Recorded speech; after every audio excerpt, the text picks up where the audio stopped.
Simple question. Do people in this town overrate Miles Sanders? I think they do.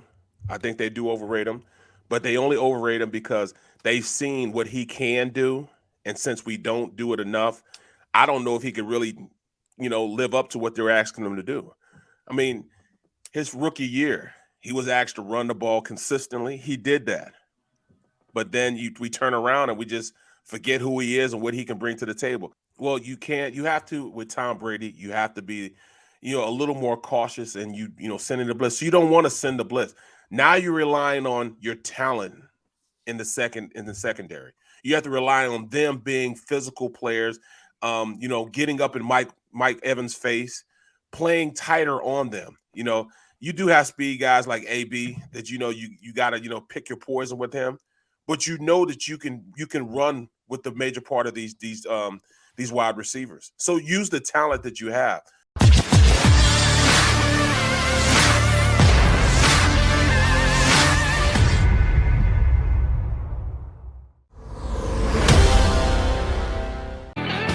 You're on Bird 365 here on the JAKIB Media YouTube channel. Thanks for being with us. The other Mac guys, John McMullen, Jody McDonald. One quick note before we punch up our buddy Barrett Brooks. I just turned to my right and they're showing. I got the NFL Network on my TV down here in my broadcasting basement. Brian Westbrook's got some serious salt in that salt and pepper beard. Wasn't he just playing last week? Damn. Now, McMullen and I both have the white here, which, by the way, mine is white, not gray. I'm an albino. I don't tell anybody. But there's no hiding what McMullen and I have going on. But Brian Westbrook getting the white in the beard. Damn, Barrett Brooks, we're all getting old. You're not near as bad. You coloring that thing? No. I embrace it. I embrace it. Not like the women in my house. They see a gray hair, they're going nuts. But me, I embrace it. Gotta embrace it. Gotta let it go. Same thing with the hair. Just let it go. I'm low maintenance. That's why I got a bald head. I'm low maintenance, bro. Exactly. It's great, by the way. Once you get over the hump, it's great. Father Time gets us all, except who's coming in Thursday night. I cannot believe it. Except this guy. What the hell is going on with Tom Brady? 400 plus yards, 5 touchdowns. This is unbelievable. Hey, I'm telling you what, I stopped eating strawberries because of him. He stopped eating strawberries. I stopped eating strawberries. The only thing I'm trying to get is the bread part. He doesn't eat bread. I'm trying to get that away. But, hey, man, Father Time has been kind to him. He's got to deal with somebody, man. And I don't know what it is. Whatever he's playing, whatever he's paying, I keep paying, bro, because he looks amazing right now, But you know what? Just listening to you guys, man, you know what, John? That made a lot of sense to me now. Now I understand. I can kind of comprehend why he's doing what he's doing with these RPOs, because defensive coordinators get paid a lot of money to stop plays, millions of dollars to stop these plays. And I think that's why they run it, just because it's comfortable to him. He enjoys running it. That's why they do it, because defensive coordinators, what they're doing, they're slanting that end down, crashing the end, so they have to pull it. They're not going to run it. They know they're not going to run it because they're slamming the end down. But they're also combating that by, with the routes that they're running, by leaving the linebackers at linebacker depth. They're not asking the linebackers to crash down and fill on the run either. They're sticking back. So now that read is supposed to be open when that, when your end crashes, that linebacker is supposed to replace him. Well, they're not replacing him. They're keeping him at linebacker depth, which now takes away the passing read that you have from that linebacker. So they're going to have to do something to throw the read off or do whatever just to make sure they can run this RPO since he's comfortable with it. Yeah, it is an interesting conversation, because Jody and I have talked about this now for a couple of weeks, and you have these two masters you're trying to serve. You're trying to beat the Tampa Bay Buccaneers on Thursday night. You're also trying to figure out from Howie Roseman, Jeffrey Lurie, the organizational perspective, is Jalen Hurts a long-term guy? And sometimes those goals clash, because I know a lot of people are saying, just let him step back and throw the football from the pocket. Just run the football traditionally. I think Nick Sirianni believes that's not going to succeed. He's trying to accentuate the strengths of his quarterback. Those clashing heads. Can Can those Rams start butting heads? In other words, can you do two things? Can you prep to beat the Tampa Bay Buccaneers? And can you figure out if this kid can do the things that you need to be the next Tom Brady? Obviously, he's not going to be the next Tom Brady, but you get my point. To be a long-term answer at the quarterback position in the NFL. He can be a Dak Prescott very easily. In fact, I think he has more of a skill set than even Dak does, as far as, what he can do with the ball. I mean, he can throw it. I mean, he has a nice deep ball, when he has an opportunity to step into his passes. I think he's a little faster than Dak is, but he doesn't have the autonomy to really learn and have that, that learning curve that Dak was given. Dak was given that learning curve because, his draft mate was such a force. Elliott, you could just hand the ball off to him and he could go out there and take control of the game. Well, they're not going to do that here in Philadelphia. The owner wants to throw the ball, so they're going to throw the ball for the most part. And people don't really realize, how much of a stickler I think the ownership is about doing it. I mean, he wants one of those prolific offenses that gets the ball going down the field, with greatest show on turf type of deals. So they're going to do that. They're going to throw the ball, So if Big Red can say, all right, I'm going to run the ball, then we can do the same thing. So we're not going to do it. So we're going to do what the owner says do. So we're going to pass it. It's not fair to Jalen because Jalen can be that type of quarterback. Jalen can be a guy that you could, invest in and be a team player, and he could carry your team because you don't need a great quarterback to win Super Bowls. You don't need one. In fact, when I won my Super Bowl, the quarterback wasn't great. Ben wasn't great. No. In fact, Ben was a little pissed off that Super Bowl because he had a bad game. He wasn't even really celebrating with the team when he was when we won that Super Bowl. He was down on himself. He was mad and pissed off on himself that he didn't play as well as he did. But we had a run game. We had Jerome Bettis, Deuce Staley, Willie Parker. We had a running game to which we could fall back on. We don't have that here because they're not going to allow that to be here. So that's a major problem. He's not going to get an opportunity to grow and then be patient with him because we have those 2.5 first-round picks. We got 2 in a possible right now. If we're playing spades, we got 2 in a possible. And that's always going to be lingering in the back of the owner's head, the GM's head, and also the head coach's head. Barrett, you just went back to your playing days. I'm going to ask you to do it again. Did you ever play in an offense that utilized the RPO? Maybe not as often as this Eagle team is using it right now, but was RPO any part of any offense you ever played with? When I was in college, we did because we used that a little bit. But, in the NFL, no, it wasn't anything that, that was a college type of deal. That's what colleges did. That's what Nebraska did, Oklahoma. For a better part of it, their dynasties during that time period, that's what they ran was RPOs. It's an extension from the option that they ran, the triple option they used to run. They just added Oklahoma added an asset with throwing the ball down the field. And that was a great asset for them because that's how Keith Jackson got drafted to the Eagles because of that same RPO type of system. I played with quarterbacks. Our RPOs were more so waggle plays where, the front side would block like a pass, but we'd pull the backside guard and he'd almost be a guy that, that a bodyguard for the quarterback as he rolled out. He would be in protection with him, rolling out there with him. Or we ran boot protection or we just ran play action. Those were our RPOs. We didn't have that mesh that they use now in the NFL. It wasn't a mesh point in it. It was just, we were just moving the quarterback. I'll just think, can you imagine? I had the greatest dual-purpose quarterback to ever play in Randall Cunningham. Can you imagine if he had an RPO in which he could use that? He could be dangerous, man, pushing that ball down the field because then you'd have to respect the fact that we had Ricky Waters there, Charlie Garner. So you option to that, and then the arm that that Randall had, and then turn around his ability to run the ball after it. I mean, defense would go nuts trying to stop whatever aspect you want to stop because he could do it all.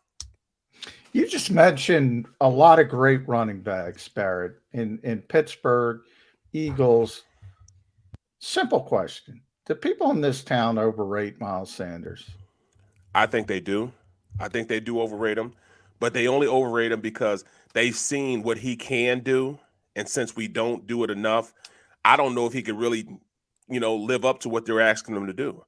I mean, his rookie year, he was asked to run the ball consistently. He did that.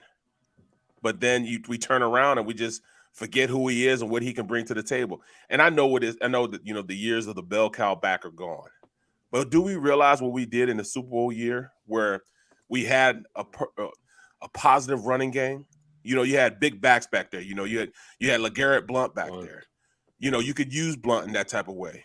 You could use our running backs. And I mean, and that's when our season really took over, was that at the time they were San Diego. When San Diego, they ran the ball on him. He boasted that 60-yard run. I mean, it really turned our team around because we had a running game, and you have to respect the running game because you see Blount sitting back there, and he could pound the ball on you. And that aspect is and then totally Jay came in. Don't forget Jay came in, and then you have two hammers. You know what I'm saying? And we used to nail the coffin on a lot of teams because we would control the clock, control the line of scrimmage, and because of that, we kept your best weapon, your quarterback, off the field. That's a commodity we don't use anymore. We have that in the backs that we have. You have these backs that we just don't use. Even Boston Scott is a weapon when you use him. He's not even touching the field because he can't touch the field because we don't run the ball, because our lead back, who you would say is, pick either one. Pick either one. You can pick Miles Sanders or you can pick the rookie. We don't use either one of them enough to be a run threat. So why even run an RPO when you're not going to hand the ball off?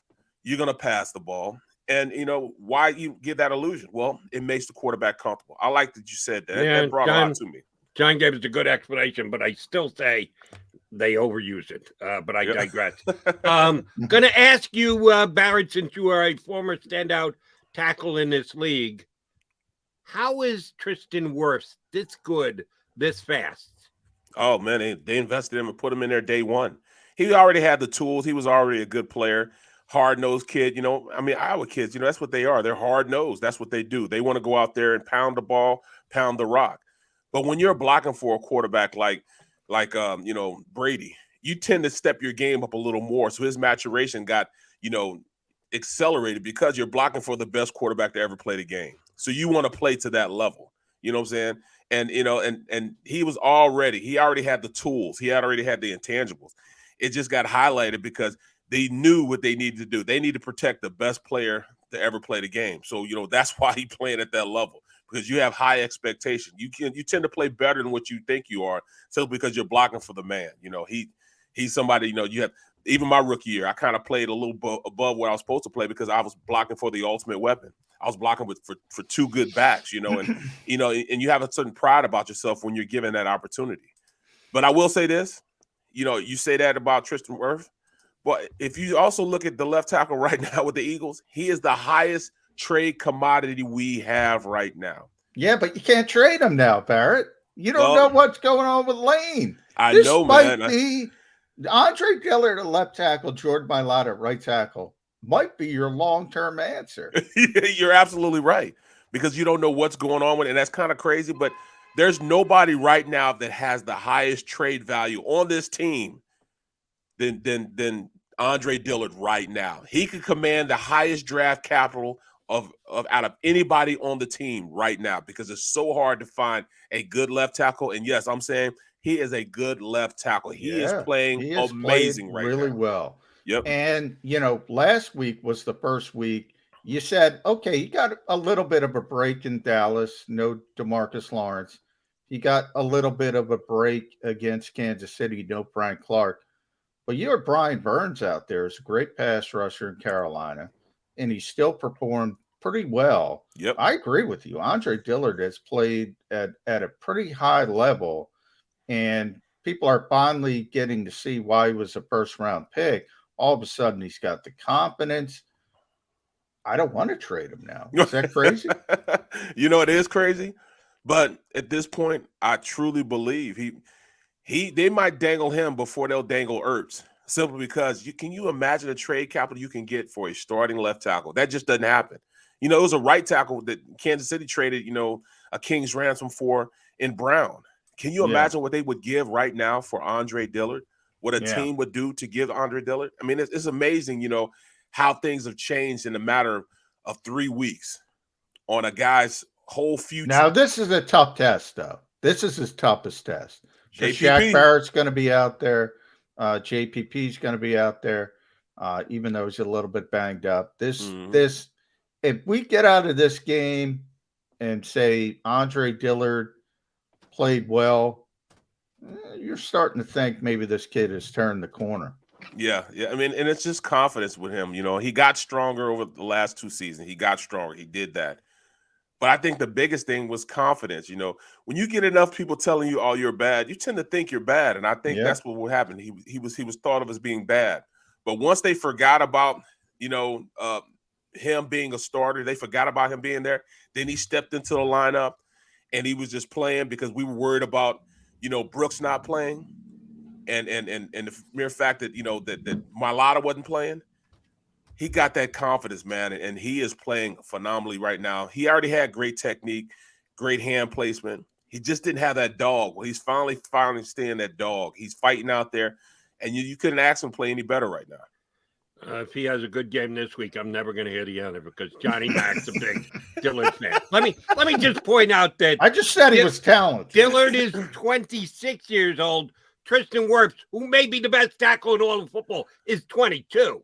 So isn't it nice that Dillard's actually put together a couple of decent games back to back at age 26?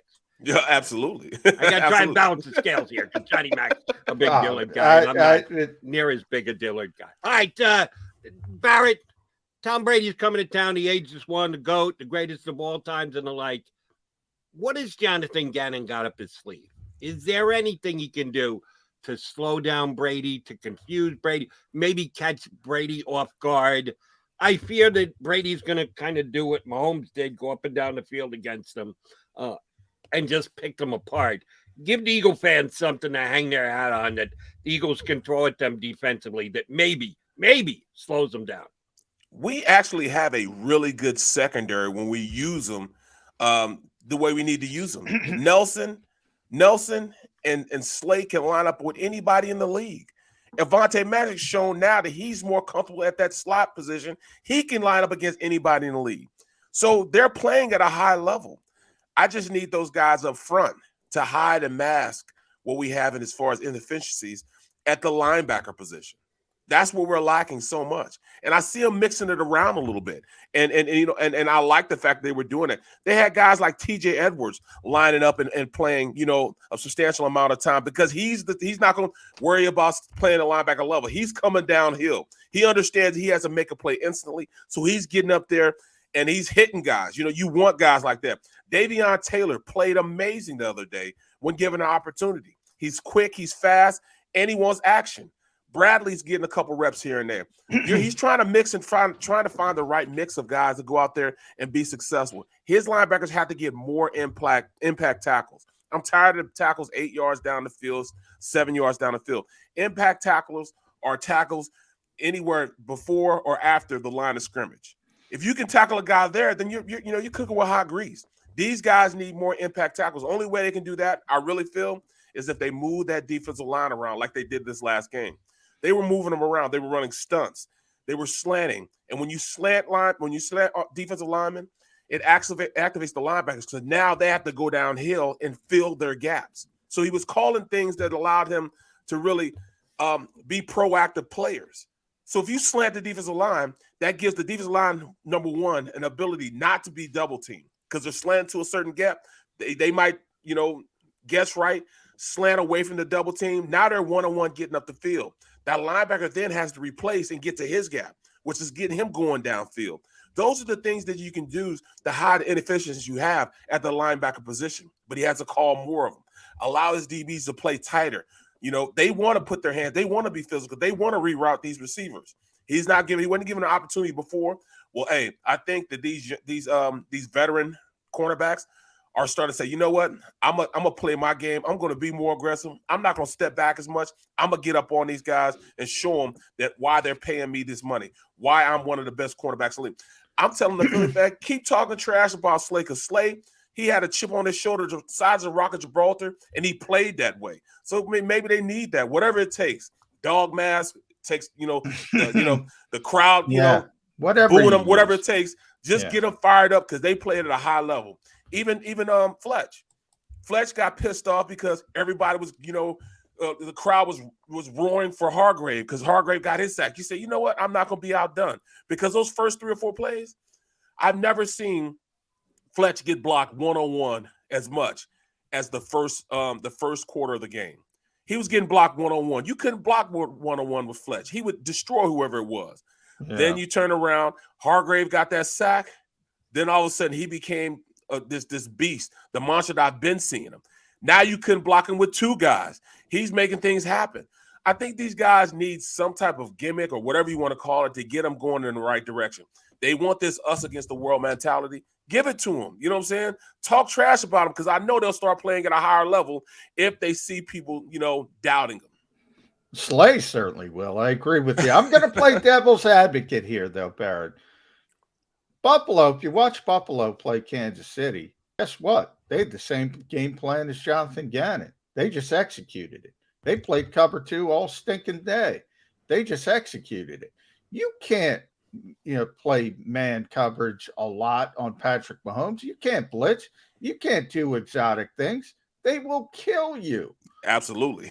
Now, this week, not as explosive, but you have Tom Brady, you have Mike Evans, you have Antonio Brown, you have Chris Godwin. I'm not sure you can do what you can do against the Carolina Panthers and Sam Darnold. You can put a lot of exotic stuff out there. If you do that against Tom Brady, he's going to say, oh, right there. That's where I'm going with the football. I've seen it all. I've done it all. Don't you have to be a little bit more malleable when you're playing quarterbacks at this level?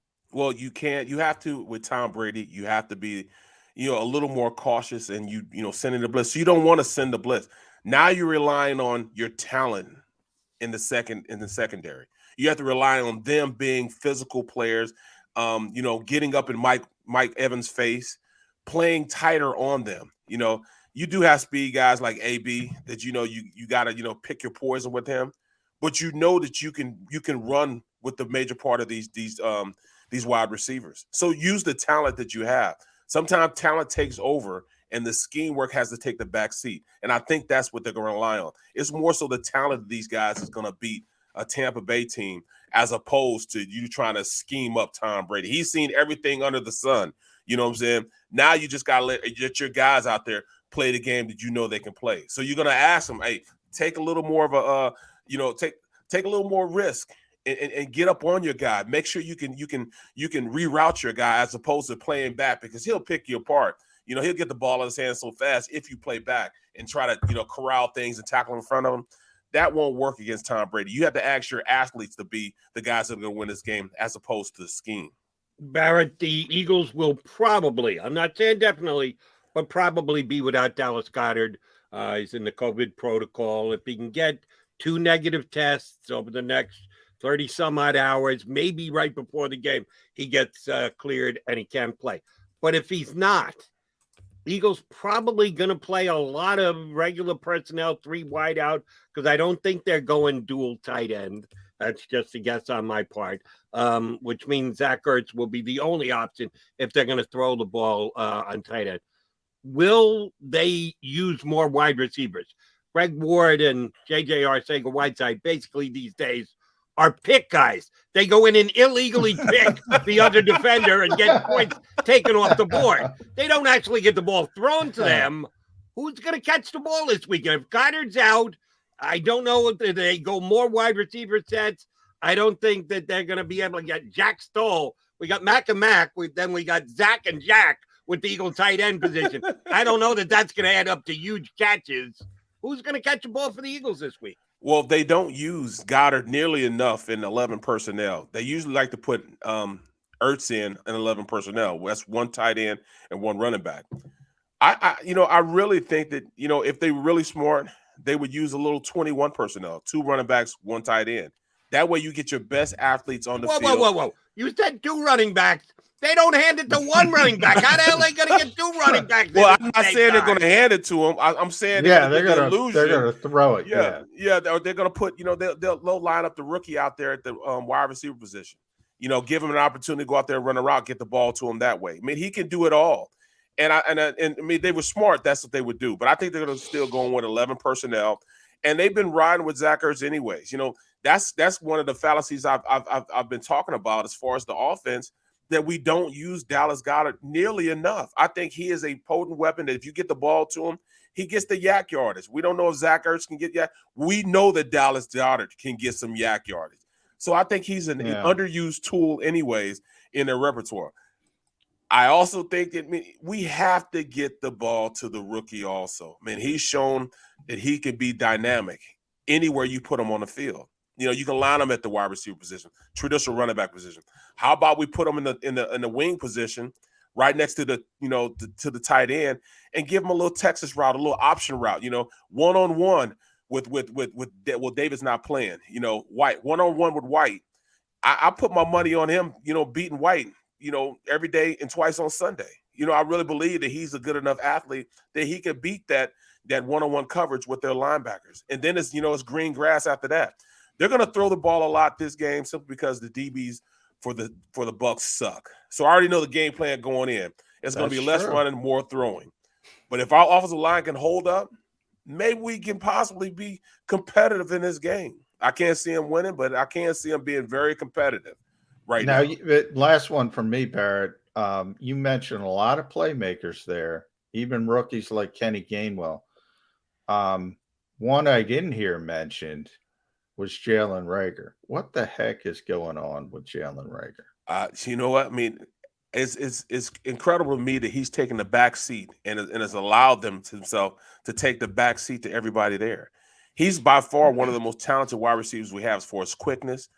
Even the strength, his build. He's bigger than Smith, but he doesn't play as physical as Smith does. I mean, he's quicker than Smith. He's faster than Smith, but he doesn't play at the speed Smith does. I mean, he is really taking a second or third seat to the other wide receivers, and I don't understand why. And it's not like they're not giving him an opportunity. They're giving him an opportunity to get out there and make some plays. He just hasn't done it. I don't know what's going on with him. I think it just has to do something to do with just him. He needs to make that commitment and that mindset. I'm going to go out there and I'm going to be a baller. So I don't know. Should we talk stuff about him so he can have a chip on his shoulder? Whatever it is, he needs to make sure that he adjusts whatever he needs to do to become a better player, because he is not playing at nearly the athletic ability that I know he can, and I've seen him play before. He was the second best wide receiver in the Big 12 in his last year at TCU. He was by far second only to CeeDee Lamb. And I saw his ability after the catch to make some things happen. I haven't seen it happen. They're trying to game plan him. He's just not stepping up to the plate and executing in the game plans. All right, one last thing from me. I was going to wrap it up, but you said something that intrigued me, so now I have to ask you a question. Your college football broadcasting stuff on Saturdays, have you seen an under-the-radar guy? Have you picked out a guy? Hey, this guy's not getting enough coverage. This guy's better than everybody seeing. I'm going to bring this back to the Eagles. We're going to steal this guy in the 5th round. Get Roseman on the phone. Have I got a name for him? Have you seen anybody like that yet? No, not really. I mean, I'm looking at a lot of games, and I can't really focus on the real thing. I start my my breakdowns and everything for quarterbacks. I'm starting to look at quarterbacks, actually this week. And I'm going to go through and look at I'm looking at all the quarterbacks. So as I am doing these college games, I'm starting to break down position by position. This week is the quarterback position.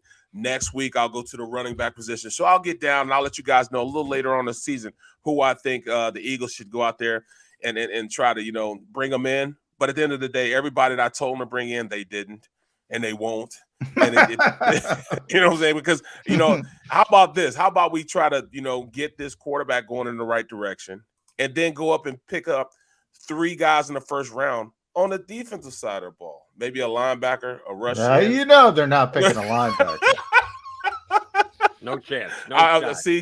You're right. See, that's what I'm saying, man. But, at the end of the day, man, it's nothing like looking across that field and seeing a guy, like Junior Seau or seeing a linebacker, Pat Swilling looking at you, staring at you across. You have to game plan those guys. Nobody game plans for our DB. I mean, our linebackers, bro. Davion Taylor.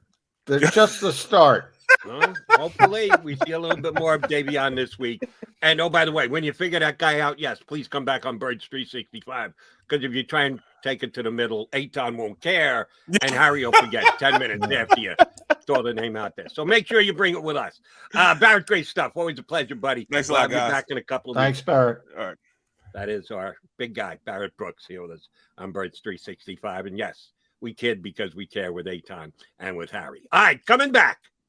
I am going to assuage the fears of my partner, John McMullen, about the Colts tanking this season. I love the word assuage, by the way. Assuage. I love being assuaged. It sounds like I shouldn't say that, but it's perfectly fine.